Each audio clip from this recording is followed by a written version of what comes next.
So everyone, welcome back to another video. তো megastar Shakib খানের একটা পুরনো সিনেমা, মানে বেশি পুরনো নয়, মাস কয়েক আগের সিনেমা বরবাদ। এই সিনেমাটা নিয়ে মূলত একটা কথা বলতে চাই যে বরবাদ কেন এগিয়ে এবং তাণ্ডব সিনেমাটা কেন এত পিছিয়ে, এই দুটো বিষয়ের মধ্যে পার্থক্যটা কি আজকে তুমি একটা জিনিস দেখলে বুঝতে পারবে।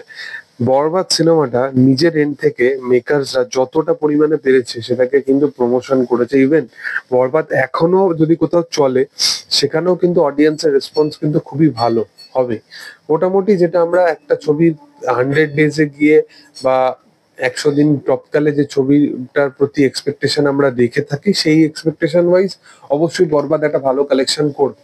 বাট তোমরা একটা জিনিস ফলো করে দেখবে যে মেহেদী হাসান হৃদয় বা তার যে টিম, যে প্রোডাকশন হাউস ছিল রিয়েল এনার্জি প্রোডাকশন, যারা যেভাবে খেটেছে, যারা যেভাবে মেকিং করেছে সিনেমাটা, সেগুলোর কিন্তু বিহাইন্ড দ্য সিন কিন্তু এখনো পর্যন্ত তারা ড্রপ করেই যাচ্ছে বারংবার।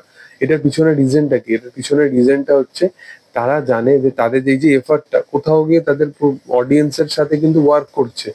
তারা বারংবার, তুমি দেখো যে এই যে বিহাইন্ড দ্য সিনও চলছে এখানে, কিন্তু কোথাও গিয়ে সিনেমাটার উপর এত ইম্প্যাক্ট পড়ছে সিনেমাটা। এই সিনেমাটা পার্টিকুলারলি পাইরেসি হয়েছিল, সিনেমাটা পাইরেটেড ভার্সন অ্যাভেলেবেল হয়ে গেছিল 40-45 দিন পর। বাট তার আগে যতটুকু স্ট্রিক্টলি তারা ডিসিশন নিতে পারে সেগুলো নিয়ে সিনেমাটাকে একটা ভালো কালেকশনে পৌঁছে দেয় আগে।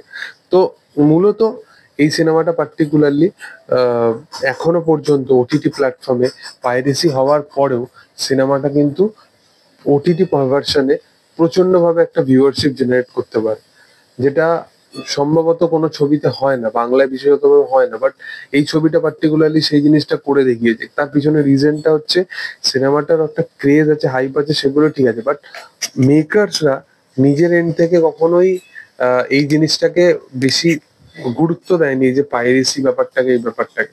তারা পাইরেসি হওয়ার পরেও কিন্তু তারা আপ্রাণ চেষ্টা করেছে যাতে সিনেমাটা না পৌঁছায়, লোকের কাছে না পৌঁছায়।